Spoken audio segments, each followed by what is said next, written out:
হে মানবজাতি, তোমাদের রবকে ভয় করো, যিনি তোমাদের সৃষ্টি করেছেন এক সত্তা থেকে, আর তা থেকে সৃষ্টি করেছেন তার সঙ্গিনীকে এবং তাদের দুজন থেকে ছড়িয়ে দিয়েছেন বহু নারী ও পুরুষ। এক সুগভীর এবং শাশ্বত বার্তার মধ্য দিয়ে শুরু হচ্ছে আজকের এই বিশ্লেষণ।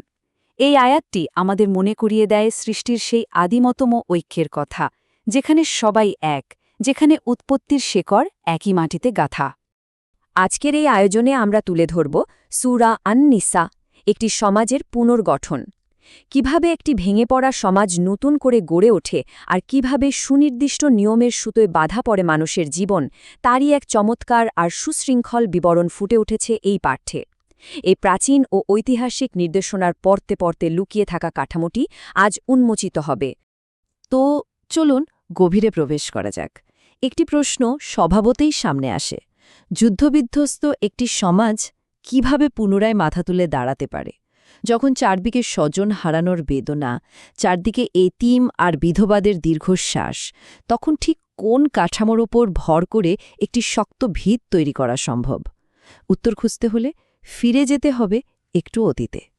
আমাদের আজকের আলোচনার মূল ভিত্তি হল দি কোরআন প্রজেক্ট অনুবাদ ও এর ঐতিহাসিক প্রেক্ষাপট। এর মূল কেন্দ্রবিন্দু হল উহুদের যুদ্ধ। সেই যুদ্ধের ঠিক পরের সংকটময় সময়, যখন মদিনার মুসলিম সমাজ একই সঙ্গে অভ্যন্তরীণ দুর্বলতা এবং বাইরের শত্রুর হুমকির মুখে দাঁড়িয়ে, ঠিক তখনই অবতীর্ণ হয় এই দিক নির্দেশনাগুলো। এটি শুধু কিছু নিয়মের তালিকা নয়, বরং একটি সমাজকে বাঁচিয়ে রাখার ঐতিহাসিক দলিল। ধাপে ধাপে এই উত্তরণটি কিভাবে ঘটল তা অত্যন্ত সুনির্দিষ্ট। হিজরি ৩য় সালে ঘটে উহুদের যুদ্ধ, যা সমাজের ভিত্তিকে প্রবলভাবে নাড়িয়ে দেয়। ঠিক পরের বছর হিজরি ৪র্থ সালে আসে ব্যাপক সামাজিক সংস্কার, যেখানে মানুষের অধিকার আর কর্তব্যের রূপরেখা টানা হয়। এবং সবশেষে হিজরি ৫ম সালে এসে এই সম্প্রদায়ের সুদৃঢ়করণ ঘটে। এটি ছিল এক অদ্ভুত ছন্দময় উত্তরণ, যেখানে ধ্বংসস্তূপ থেকে নতুন সমাজের জন্ম হচ্ছিল। এতিমদের অধিকার এবং দুর্বলদের সুরক্ষা। যুদ্ধের সবচেয়ে বড় শিকার হয় কারা? নিঃসন্দেহে সমাজের সবচেয়ে দুর্বল অংশ, পিতৃহীন শিশু বা এতিমরা। তাই সমাজ গঠনের প্রথম ধাপেই এই দুর্বলতমদের সুরক্ষার জন্য তৈরি হল অত্যন্ত কঠিন কিছু নিয়ম। এখানে নির্দেশনার যে স্পষ্টতা রয়েছে তা অভাবনীয়। প্রথমত, এতিমদের তাদের সম্পত্তি বুঝিয়ে দেওয়া। দ্বিতীয়ত, তাদের ভালো জিনিসের সাথে খারাপ জিনিসের অদলবদল না করা। এবং তৃতীয়ত, তাদের সম্পদ নিজেদের সম্পদের সাথে মিশিয়ে ভক্ষণ না করা। দুর্বলকে শোষণের হাত থেকে বাঁচাতে কিভাবে পদ্ধতিগত এবং সুনির্দিষ্টভাবে নিয়ম বেঁধে দেওয়া হয়েছে, এটি তার এক অসামান্য প্রমাণ। আর এই নিয়মের বরখেলাপ হলে কি হবে? এর পরিণতি বোঝাতে ব্যবহার করা হয়েছে এক ভয়ঙ্কর অথচ কাব্যিক চিত্রকল্প, পেটে আগুন ভক্ষণ করা। যারা অন্যায়ভাবে এতিমদের সম্পদ গ্রাস করে, তারা যেন নিজেদের পেটে আগুনই ভরে নিচ্ছে। শব্দের এই তীব্রতা আর ছন্দের এই কাঠিন্য বুঝিয়ে দেয় দুর্বলের অধিকার রক্ষায় এই বাণী কতটা আপসীন। নারী ও পরিবার, সামাজিক বন্ধন পুনর্গঠন। এতিমদের সুরক্ষার পর এবার দৃষ্টি ফেরানো হয়েছে সমাজের মূল এককের দিকে, আর তা হল পরিবার। সমাজকে মজবুত করতে হলে পারিবারিক বন্ধনকে পুনর্গঠন করা অপরিহার্য। আর এখানেই আসে নারী এবং পরিবারের প্রতি নতুন দৃষ্টিভঙ্গির কথা। পাঠ্যটি চমৎকারভাবে তুলে ধরে মোহর বা মাহারের ধারণাকে। মোহর হল বিয়ের সময় নারীকে দেওয়া এক ধরনের বাধ্যতামূলক ক্ষতিপূরণ বা উপহার। এটি কেবল একটি প্রথা নয়, বরং নারীর আর্থিক স্বাধীনতা এবং নিরাপত্তার এক সুনিশ্চিত আইনি রক্ষা কবচ, যা তাকে পরিবারের ভেতরে একটি মর্যাদাপূর্ণ ও সুরক্ষিত অবস্থানে বসিয়ে দেয়। কিন্তু পরিবারের ভেতরে যদি তীব্র কলহ দেখা দেয়, সেই সংকট নিরসনে এখানে ধাপে ধাপে একটি ধারাবাহিক প্রক্রিয়ার কথা বলা হয়েছে। প্রথমে উপদেশ নেওয়া, তারপর বিছানা আলাদা করা, এরপর মৃদু প্রহার এবং চূড়ান্ত পর্যায়ে উভয় পরিবার থেকে মধ্যস্থতাকারী নিয়োগ করে মীমাংসার চেষ্টা করা। ভাঙনের হাত থেকে একটি সম্পর্ককে বাঁচানোর জন্য ক্রমান্বয়ে এগিয়ে যাওয়ার এক পদ্ধতিগত রূপরেখা এটি। উত্তরাধিকার বণ্টন, ন্যায্য বিতরণ।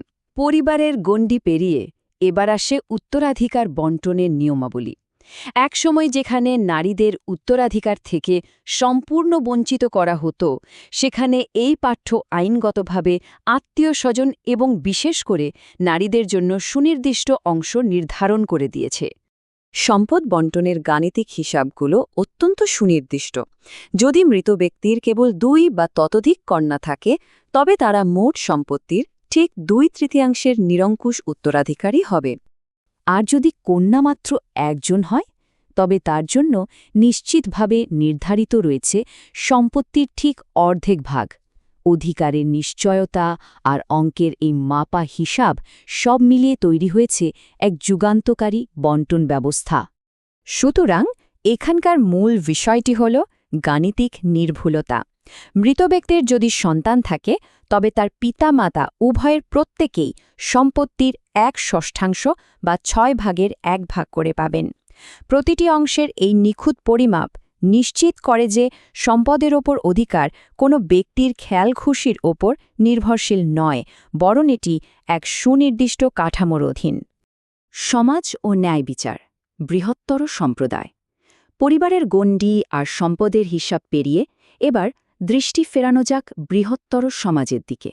একটি সমাজ কেবল পরিবার দিয়ে চলে না, তার জন্য প্রয়োজন সুবিচার আর সামাজিক শৃঙ্খলা। কিভাবে একটি স্থিতিশীল ও ন্যায়ভিত্তিক সমাজ গঠন করা যায়, তার চমৎকার ব্লুপ্রিন্ট রয়েছে এখানে।